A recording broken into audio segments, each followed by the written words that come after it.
বিকেল 5টার পর হতেই আমরা ব্যাংকের মাঠ, একটা বিস্তীর্ণ এলাকা, এই বস্তিতে রেড দিই। আরফিনার যে বাসভবন, সেই বাসভবনগুলোতে আমরা প্রথমেই প্রায় জনশূন্য, সবাই তাৎক্ষণিকভাবে বেড়ে চলে যায়। কিন্তু তার পাশেই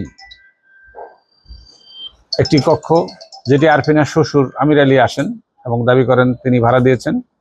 মূলত তাদেরই এলাকা, ভাড়া নয়, তাদেরই ম্যানেজার কয়েকজন সেখানে মাদক ব্যবসা করে। অনেকগুলো কক্ষ আছে যেখানে মাদক ব্যবসার সকল আলামত পাওয়া যায়। প্রথমে একটা কক্ষ থেকে 11 কুড়িয়া গাঁজা পাই।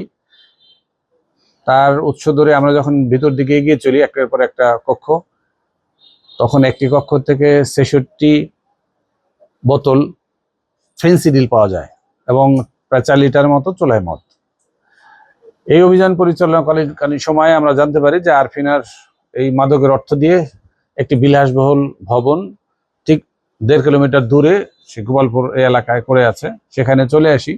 আমরা দেখতে পাচ্ছেন আজকের যে কক্ষে আমরা দাঁড়িয়ে আছি, এই 6 তলা ভবনের 3য় তলায় একটি বিলাসবহুল একটি কক্ষ এখানে তৈরি করা হচ্ছে, নির্মাণাধীন।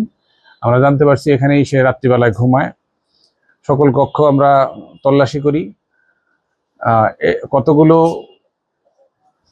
ফ্ল্যাট, এগুলো তালাবদ্ধ পাওয়া যায়। একটি ফ্ল্যাট তালাবদ্ধ অবস্থায় আমরা প্রবেশ করি, কিন্তু ভিতরে একটি মেয়েকে পাওয়া যায়, মাদক সেবনরত ছিল।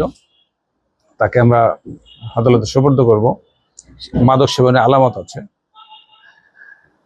এছাড়া অন্য একটি ফ্ল্যাটে আমরা যখন প্রবেশ করি, সেটি দেখতে পাই যে সিসি ক্যামেরা নিয়ন্ত্রিত, সব অগোছালো, প্রচুর সংখ্যক মোবাইলের পার্টস এবং 46টা মোবাইল উদ্ধার করা যায় সেখান থেকে, এবং আরো কিছু নিম্নমানের আলামত সেখানে পাওয়া যায়। অনেক নারীর ছবি সেখানে দেখা যায়। পুরোটাই যে ক্রাইম সিন, বোঝা যায় একটা অপরাধ স্থল। আরফিনা তার যে